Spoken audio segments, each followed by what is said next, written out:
Assalamualaikum, apa kabar semuanya? Kembali lagi bersama kita di channel Cerita Malam. Sebelumnya jangan lupa subscribe, like, dan share untuk membantu kita berkembang lebih jauh. Oke guys, langsung ke cerita. Nah, cerita kali ini adalah penumpang ujung desa. Aji, seorang sopir taksi online yang rajin, memiliki kebiasaan memeriksa ponselnya setiap malam sebelum tidur. Bukan hanya karena ia berharap ada orderan tambahan yang masuk, tetapi juga karena ia ingin memastikan tidak ada pesan penting yang terlewat. Suatu malam, saat jarum jam menunjukkan pukul 10, sebuah pesan WhatsApp dari nomor tak dikenal muncul di layar ponselnya. Mas Aji, saya butuh tumpangan ke alamat yang biasa. Jemput saya jam 11 malam ya. Aji mengerutkan kening. Ia tak ingat pernah memberikan nomornya pada siapapun, apalagi menerima pesanan lewat WhatsApp. Biasanya, ia hanya menerima orderan melalui aplikasi taksi online yang ia gunakan. Namun, rasa penasaran menguasai dirinya. Ia membuka profil WhatsApp pengirim pesan, tetapi hanya ada foto profil bunga mawar yang tidak memberikan petunjuk apapun. Alamat yang disebutkan dalam pesan itu adalah sebuah rumah tua di ujung desa, tempat yang sering ia datangi untuk mengantar penumpang. Aji merasa ada sedikit kejanggalan, namun karena ia belum mendapatkan orderan malam itu, ia memutuskan untuk menerima pesanan tersebut. Lagi pula, ia selalu percaya bahwa rezeki bisa datang dari mana saja. Tepat pukul 11 malam, Aji tiba di depan rumah tua yang dimaksud. Rumah itu tampak suram dan tak terawat, dengan cat dinding yang mengelupas dan tanaman liar yang tumbuh di halamannya. Aji membunyikan klakson beberapa kali, namun tak ada tanda-tanda kehidupan di dalam rumah. Ia mulai merasa ragu dan ingin membatalkan pesanan. Namun, saat ia hendak beranjak pergi, pintu rumah terbuka perlahan. Seorang wanita parubaya dengan rambut panjang tergerai muncul di ambang pintu. Wanita itu mengenakan kebaya sederhana berwarna putih, namun auranya memancarkan keanggunan yang tak terbantahkan. Maaf, Mas Aji, saya terlambat sedikit, ucap wanita itu dengan suara lembut. Aji tertegun sejenak. Ia merasa ada sesuatu yang misterius dalam diri wanita itu. Namun, ia segera tersadar dan mempersilakan wanita itu masuk ke dalam mobil. Nama saya Laras, ucap wanita itu sambil menutup pintu mobil. Selama perjalanan, Laras hanya diam, menatap kosong keluar jendela. Aji mencoba mengajaknya berbicara, namun Laras hanya menjawab dengan singkat dan datar. Aji merasa ada sesuatu yang aneh dengan Laras, namun ia tidak bisa menjelaskan apa itu. Setelah sampai di tujuan, sebuah rumah mewah yang terlihat sangat kontras dengan rumah tuanya di ujung desa, Laras membayar ongkos dengan uang pas dan mengucapkan terima kasih. Aji memperhatikan Laras berjalan memasuki rumah mewah itu dengan perasaan bingung. Sejak saat itu, Laras menjadi penumpang langganan Aji. Setiap beberapa hari sekali, Laras akan mengirim pesan WhatsApp dan meminta Aji menjemputnya di jam yang sama, di tempat yang sama. Aji pun selalu datang, meski ia sering merasa ada sesuatu yang aneh dengan Laras. Terkadang, Aji melihat bayangan samar di wajah Laras, seperti wajah seseorang yang sudah lama meninggal. Namun, Aji selalu berusaha mengabaikan perasaan itu dan menganggapnya sebagai imajinasinya belaka. Hari-hari berlalu, Laras terus memesan taksi Aji secara rutin lewat WhatsApp. Aji pun selalu datang menjemputnya tanpa banyak bertanya. Meski ada rasa penasaran yang terus mengusiknya, Aji berusaha untuk tetap profesional dan fokus pada pekerjaannya. Suatu siang yang terik, Aji sedang menunggu penumpang di area parkir sebuah pusat perbelanjaan. Matanya tak sengaja menangkap sosok wanita yang sangat mirip dengan Laras berjalan di kejauhan. Jantung Aji berdebar kencang. Ia berusaha meyakinkan dirinya bahwa itu hanya kebetulan, namun rasa penasarannya terlalu besar untuk diabaikan.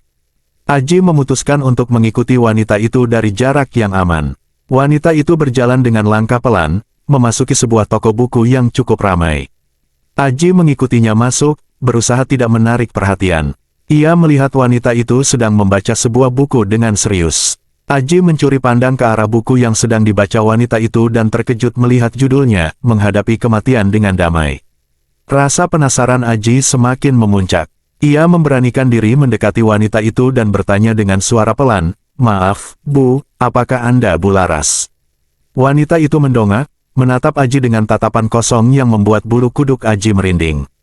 Laras sudah meninggal beberapa minggu yang lalu, jawabnya dengan suara dingin yang menusuk.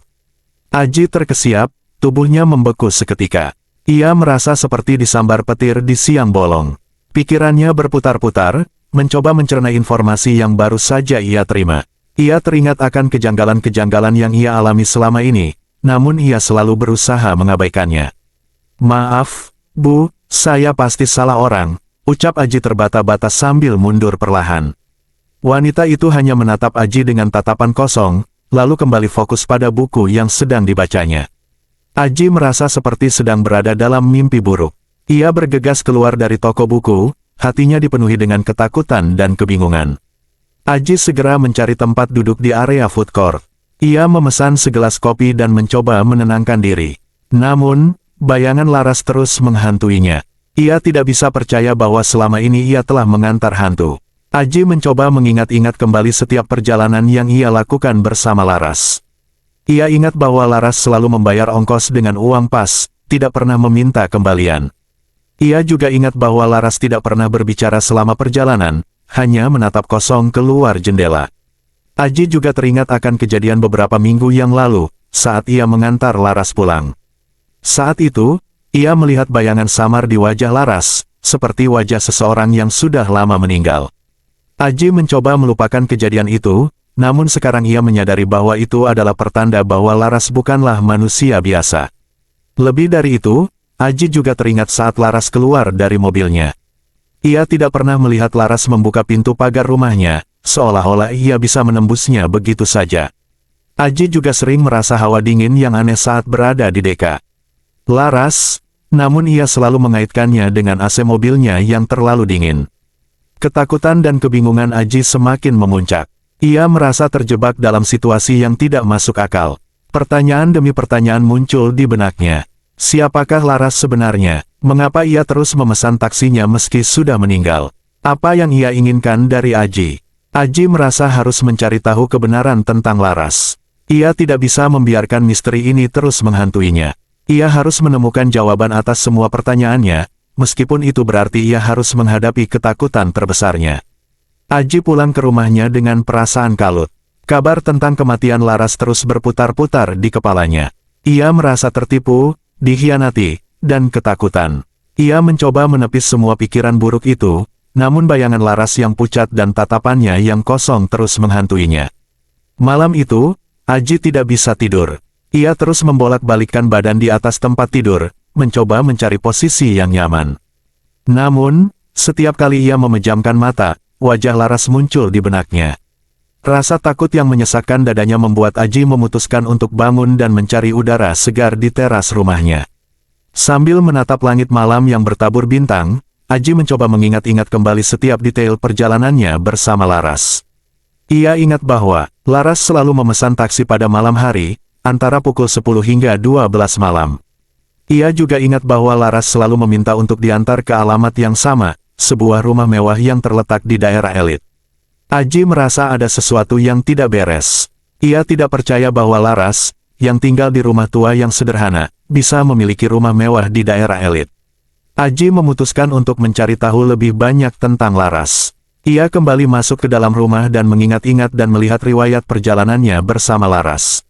Ia menghitung jumlah perjalanan yang telah ia lakukan bersama Laras, dan ia terkejut melihat angkanya. Selama beberapa bulan terakhir, ia telah mengantar Laras lebih dari 20 kali. Aji mencoba mengingat-ingat kembali setiap perjalanan itu. Selain fakta bahwa Laras selalu membayar ongkos dengan uang pas dan tidak pernah berbicara selama perjalanan, ia juga teringat beberapa keanehan lainnya. Pertama, Aji ingat bahwa Laras selalu duduk di kursi belakang sebelah kanan. Aji pernah mencoba mengajak Laras duduk di kursi depan, namun Laras menolak dengan halus. Kedua, Aji ingat bahwa Laras tidak pernah membawa barang bawaan apapun, baik saat ia dijemput maupun saat ia diantar pulang. Ketiga, Aji ingat bahwa Laras selalu turun dari mobilnya sebelum mobil benar-benar berhenti. Aji pernah mencoba menegur Laras karena hal ini, namun Laras hanya tersenyum tipis dan mengatakan bahwa ia tidak ingin merepotkan Aji. Keempat, Aji teringat saat Laras keluar dari mobilnya. Ia tidak pernah melihat Laras membuka pintu pagar rumahnya, seolah-olah ia bisa menembusnya begitu saja. Aji juga sering merasa hawa dingin yang aneh saat berada di dekat Laras, namun ia selalu mengaitkannya dengan AC mobilnya yang terlalu dingin. Kelima, Aji ingat bahwa Laras tidak pernah meninggalkan jejak kaki di tanah, bahkan saat hujan deras sekalipun. Aji pernah memperhatikan hal ini, namun ia selalu menganggapnya sebagai kebetulan. Semua kejanggalan itu membuat Aji semakin yakin bahwa Laras bukanlah manusia biasa. Ia merasa harus mencari tahu kebenaran tentang Laras. Ia tidak bisa membiarkan misteri ini terus menghantuinya. Ia harus menemukan jawaban atas semua pertanyaannya, meskipun itu berarti ia harus menghadapi ketakutan terbesarnya. Beberapa hari berlalu sejak Aji mengetahui kabar kematian Laras. Ia mencoba melanjutkan hidupnya seperti biasa, namun bayang-bayang Laras terus menghantuinya. Tidurnya tak lagi nyenyak, seringkali ia terbangun di tengah malam dengan keringat dingin membasahi tubuhnya. Rasa takut dan cemas terus menggerogoti pikirannya. Suatu malam, saat Aji sedang duduk di ruang tamu sambil menonton televisi, ponselnya berdering. Sebuah pesan WhatsApp masuk dari nomor yang sudah sangat ia kenal. Nomor Laras. Jantung Aji berdegup kencang, tangannya gemetar saat ia membuka pesan tersebut. Mas Aji, saya butuh tumpangan ke alamat yang biasa. Jemput saya jam 11 malam ya. Pesan itu sama persis dengan pesan-pesan sebelumnya, seolah-olah tidak ada yang berubah. Namun, bagi Aji, pesan itu terasa seperti ancaman yang mengerikan. Ia tidak bisa membayangkan harus bertemu lagi dengan Laras, apalagi setelah mengetahui bahwa Laras sudah meninggal dunia. Aji terdiam, menatap layar ponselnya dengan perasaan campur aduk. Ia ingin mengabaikan pesan itu, namun ia takut jika Laras akan marah dan mengganggunya. Ia juga merasa penasaran, ingin tahu apa yang sebenarnya diinginkan Laras darinya.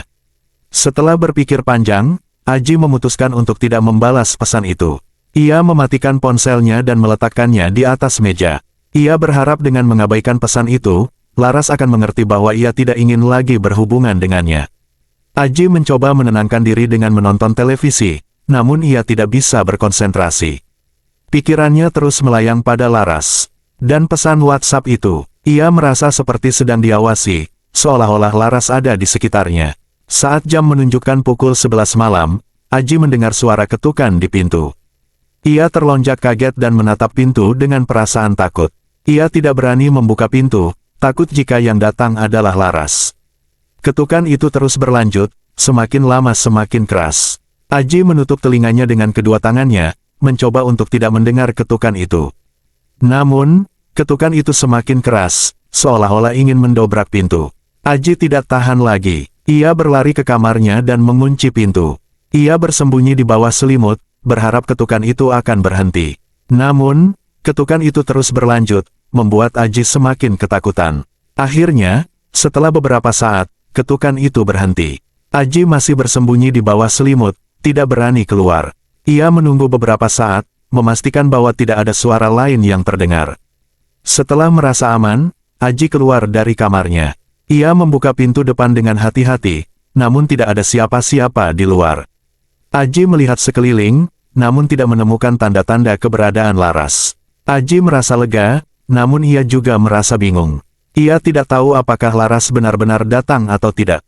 Ia hanya bisa berharap bahwa Laras tidak akan mengganggunya lagi. Kejadian malam itu meninggalkan luka yang mendalam-dalam diri Aji. Ia tidak lagi merasa aman, bahkan di rumahnya sendiri. Setiap suara gemerisik atau bayangan yang melintas membuatnya terlonjak kaget. Tidurnya tidak nyenyak, seringkali ia terbangun dengan keringat dingin membasahi tubuhnya. Keesokan harinya, Aji memutuskan untuk tidak lagi bekerja sebagai sopir taksi online. Ia takut jika ia terus bekerja, ia akan bertemu dengan Laras lagi. Ia tidak ingin terlibat lebih jauh dengan dunia gaib yang tidak ia mengerti. Aji mencoba mencari pekerjaan lain, namun tidak mudah. Ia sudah terlanjur trauma dengan pengalamannya bersama Laras. Setiap kali ia melihat mobil, ia teringat akan Laras yang duduk di kursi belakang, menatap kosong keluar jendela. Aji mulai menarik diri dari lingkungan sosialnya. Ia tidak lagi berkumpul dengan teman-temannya, tidak lagi pergi ke tempat-tempat ramai. Ia lebih banyak menghabiskan waktu di rumah, mengurung diri di kamarnya. Suatu malam, saat Aji sedang duduk di ruang tamu sambil membaca buku, ia mendengar suara langkah kaki di luar rumahnya. Jantungnya berdebar kencang. Ia mengintip melalui jendela, namun tidak melihat siapa-siapa.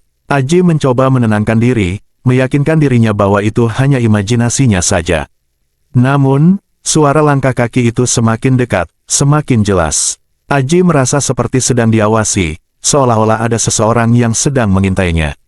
Tiba-tiba, lampu di ruang tamu mati. Aji terlonjak kaget dan meraba-raba dinding mencari saklar lampu. Namun, saat ia menemukan saklar lampu dan menyalakannya, ia melihat bayangan samar di sudut ruangan. Aji berteriak ketakutan dan berlari ke kamarnya. Ia mengunci pintu dan bersembunyi di bawah selimut. Ia tidak berani keluar lagi sampai pagi hari. Keesokan harinya, Aji pergi ke rumah seorang teman karibnya untuk sekedar bercerita panjang lebar tentang apa yang dia alami. Temannya itu mendengarkan cerita Aji dengan seksama, lalu memberikan beberapa nasihat dan doa kepada Aji. Aji merasa sedikit lebih tenang setelah berbicara dengan teman dekatnya tersebut. Ia mulai rajin beribadah dan membaca Al-Quran. Ia juga mulai membuka diri kepada orang lain, menceritakan pengalamannya kepada teman-temannya. Perlahan tapi pasti, Aji mulai bisa mengatasi rasa takutnya. Ia tidak lagi merasa diawasi, tidak lagi mendengar suara-suara aneh, dan tidak lagi melihat bayangan samar. Ia mulai bisa tidur nyenyak dan menjalani hidupnya seperti biasa.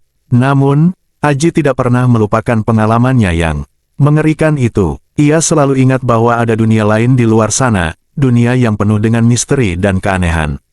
Ia juga selalu ingat bahwa ia harus selalu berhati-hati dan tidak mudah percaya dengan orang lain. Tamat. Oke guys, sekian cerita dari kami. Kita kembali esok hari di jam yang sama ya. See you.